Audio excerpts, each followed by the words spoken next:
Au nom du Père et du Fils et du Saint-Esprit. Amen. Comme un enfant qui marche sur la route, le nez en l'air et les cheveux au vent. Comme un enfant qui n'effleure aucun doute et qui sourit en rêvant.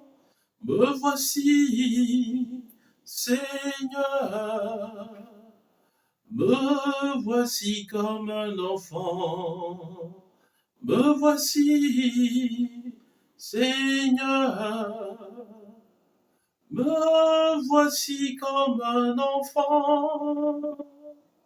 Évangile de Jésus-Christ selon saint Matthieu. En ce temps-là, on présenta des enfants à Jésus pour qu'il leur impose les mains en priant. Mais les disciples les écartèrent vivement. Jésus leur dit, laissez les enfants, ne les empêchez pas de venir à moi, car le royaume des cieux est à ceux qui leur ressemblent. Et il leur imposa les mains, puis il partit de là. Acclamons la parole de Dieu. Louange à toi, Seigneur Jésus.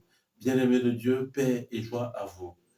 À travers l'évangile de ce jour, le Seigneur nous invite à une seule attitude. Laissez les enfants venir à lui. Et à travers cette attitude de Jésus se pose la question récurrente du baptême des enfants. Avant cela, il est à noter que dans la culture juive, en ce temps-là, les enfants n'étaient pas autorisés à approcher le maître, à intégrer les synagogues avant l'âge de 12 ans. Voilà pourquoi les disciples de Jésus éloignaient vivement les enfants de Jésus. Et Jésus leur reprochait plutôt cela et invitait les enfants à venir à lui. Bien-aimé, le baptême des petits-enfants pose un problème accru dans les chrétientés aujourd'hui, dans les obédiences chrétiennes aujourd'hui.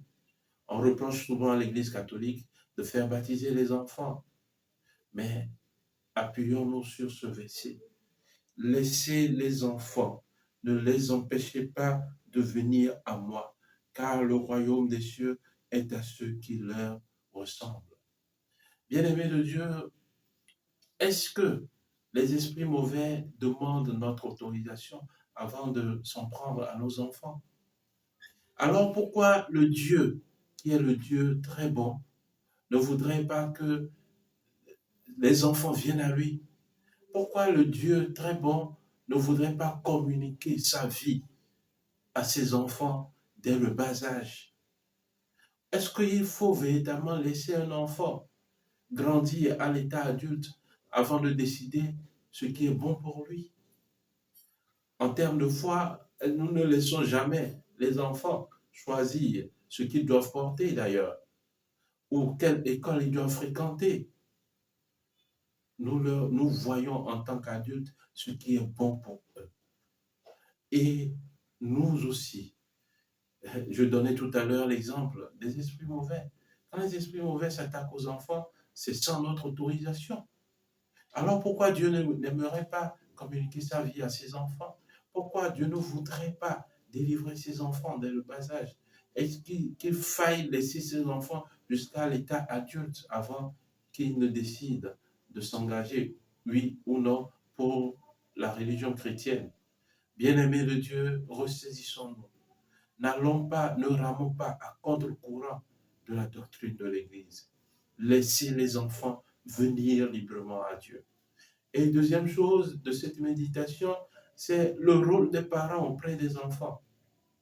L'Église enseigne que c'est une obligation pour les parents de bénir leurs enfants. Chère maman, cher papa, imposez les mains aux enfants et bénissez-les. C'est votre devoir.